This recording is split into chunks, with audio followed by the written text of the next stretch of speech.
What's a stupid thing you've done that you still think WTF did I do that for? Part 9. I have WTF did I do that for moments, most weeks grin, few others over the years that stand out though. When I was 13, I thought it would be a good idea to hold on to a, not particularly big or thick, tree branch and lift my legs up in front of me. Inevitably branch broke. I landed right on my ass and fractured my coccyx. Couldn't sit down for 2 weeks. When I was around 8, I decided to climb the A-frame of my swing. I slipped and the middle bar went straight between my legs and I dropped full force on the bar right onto my foo-foo. Mom had to check me over to ensure I hadn't permanently damaged myself. Few years ago, I was putting a new fat pack wardrobe together. By the time I got to screwing the doors on, I was feeling a bit tired, so decided to sit on the shelf to drill some the bottom door screws in. Naturally, the shelf collapsed under the weight of my gigantic ass and I went hurtling through the wardrobe and ended up at the bottom. Can't write this without feeling faint. I needed to put a new light bulb in a light fitting over the staircase. Placed chair near staircase banisters. For some reason the light was still switch on as I stood on the chair. Couldn't get the bulb to screw properly into the light and put my fingers into the light fitting and got the most almighty electric shock and nearly fell off the chair. Dear God. I'm not stupid, but the hell did I do it? Married my first husband, having already had more than one hint about who he really was. I wasn't ignoring that. I just thought, it can't be worse than my mother. It can. I've managed to burn my hand on the cooker, pulled my hand away, and punched myself square in the face. 7 months pregnant, very hot summer. I was ironing in just underwear and burnt a stripe across my bump. DS1 has done the drunken shimmy up the drainpipe. He also went to a summer festival and did not heed my advice on sunscreen. Slightly ginger and burns in a couple of hours. Apparently a bloke standing higher up pointed to him and shouted in a broad Cockney accent, "Look how red his fucking face is." I guess being a bit dumb runs in the genes. I had a row with my DH when I was very pregnant and decided to clean the bins, as you do. The bleach I tried to squirt didn't come out, so I looked into the end and managed to squirt it straight into my eye. I ran to the sink and tried to flush it out with loads of water, but in the end had to get a taxi to A&E. It was late when we got back. The following morning I found a huge purple bruise on my belly.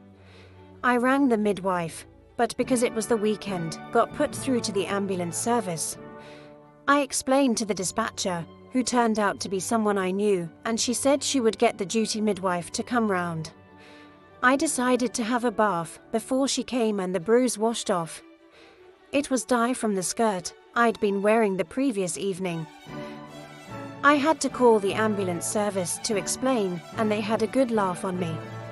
Stood on the kitchen diner table last summer to clean the top of the cupboards above it. It's a strong, sturdy table, so no problems with that. What I didn't think about was how I was going to get down. The last time I had been up there was before my husband passed a while before. He would always help me up and down. I got up without thinking and couldn't get down.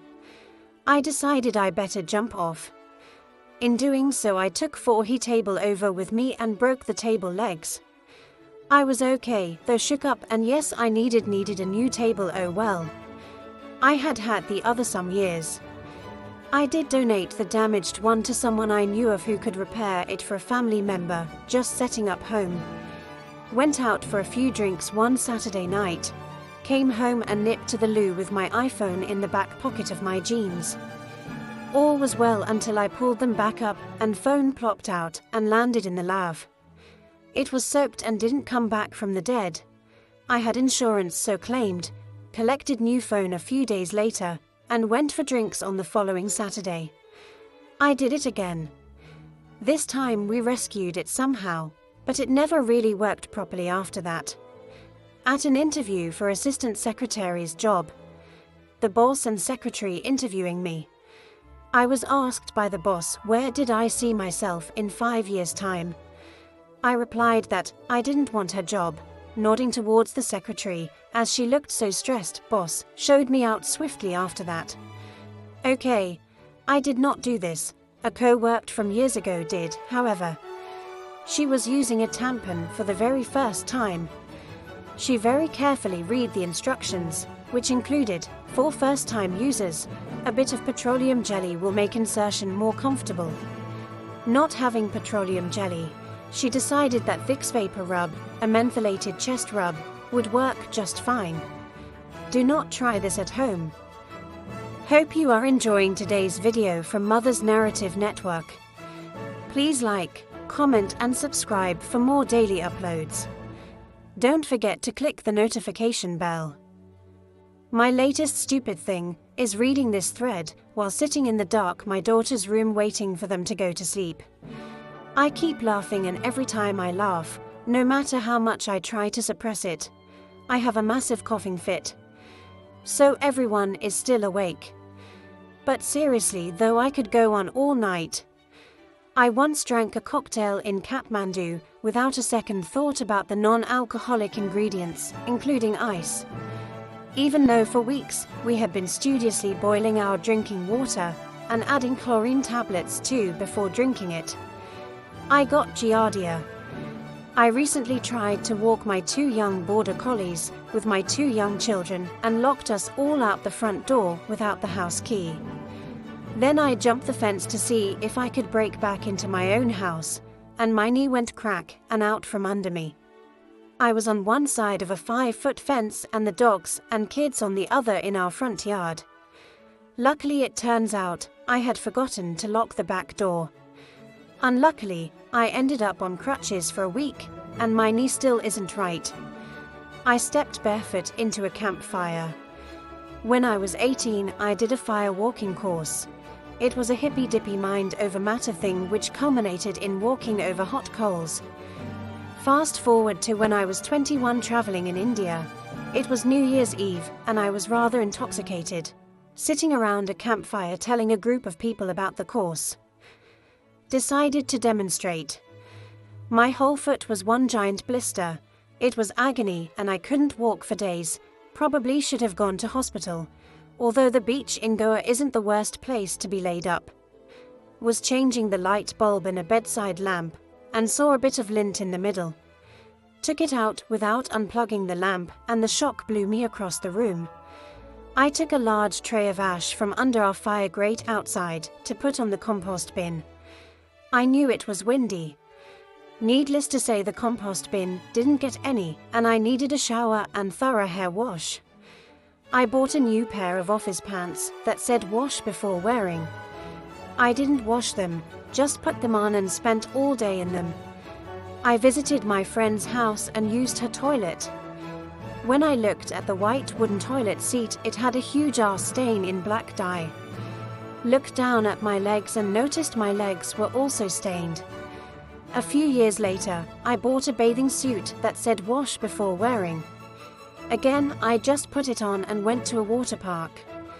An hour or so later, while queuing for a ride, someone pointed out to me I had black stains all around the arm straps, round my neck, and most embarrassingly around my neckline. I always wash the rice after cooking with boiling water, and one time forgot to boil the kettle and rinsed it with cold water. Also left the oven gloves on the hob while it was still alight and set fire to them. There was quite a blaze going by the time I noticed. That's happened more than once.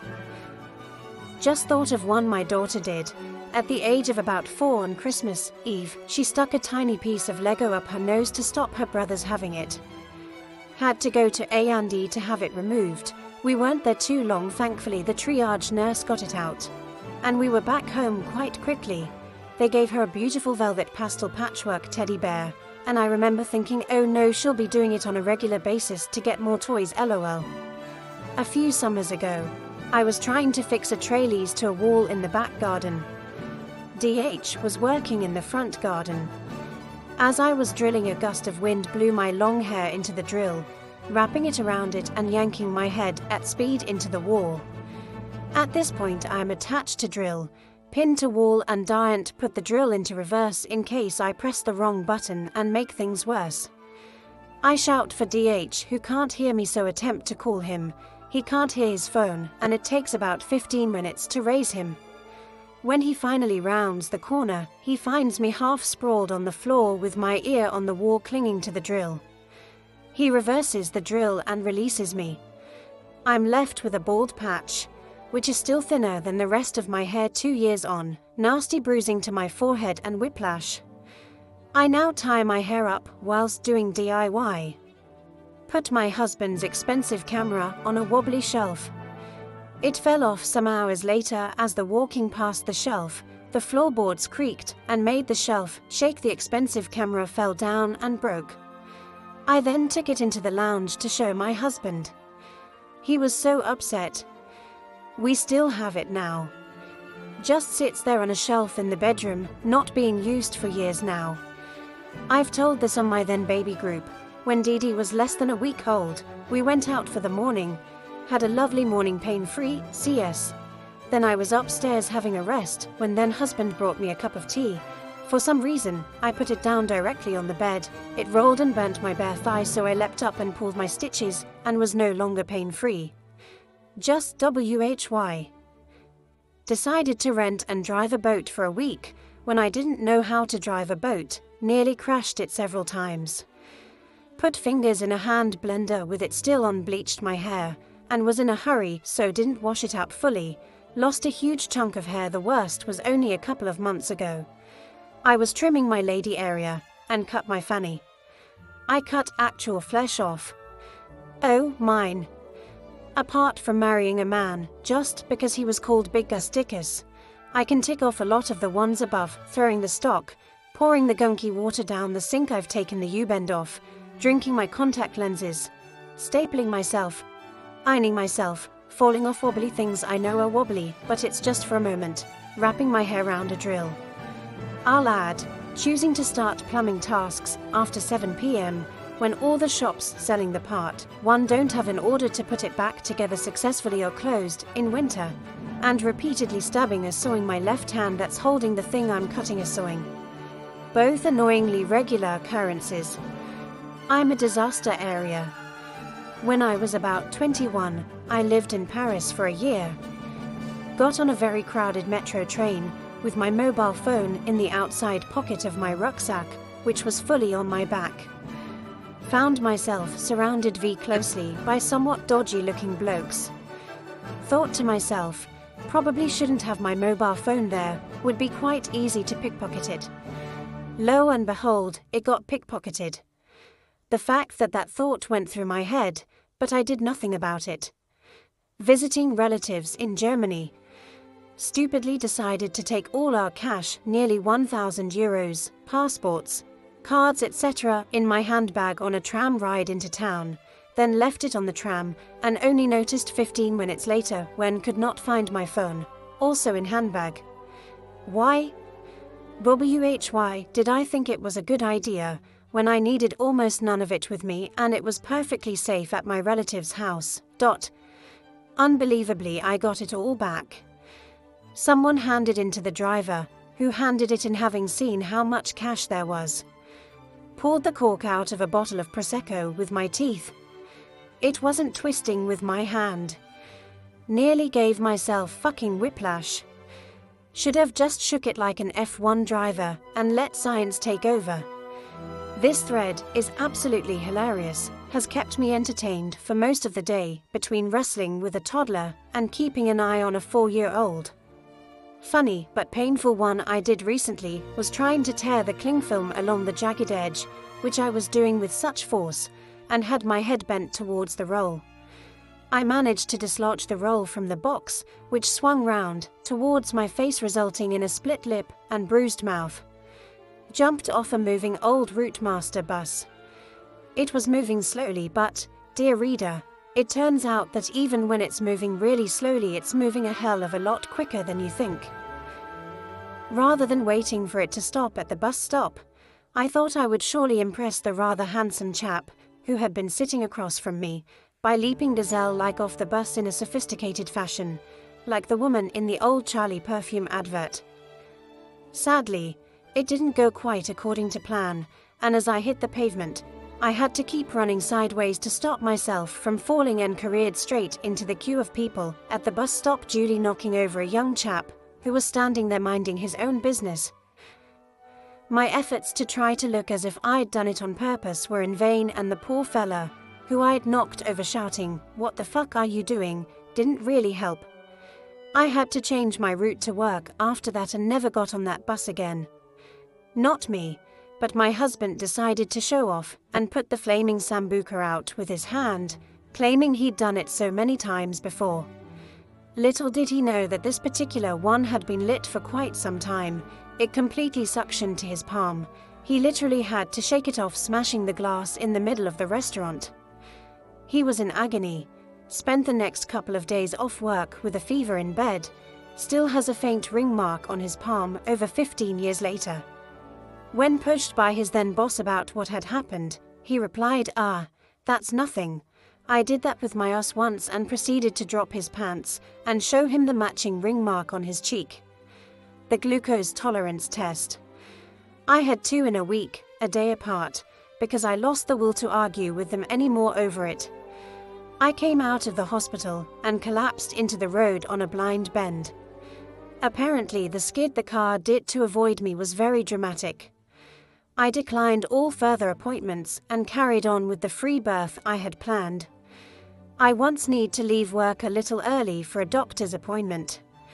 Instead of emailing my boss, Mr. Stafford, I emailed staff.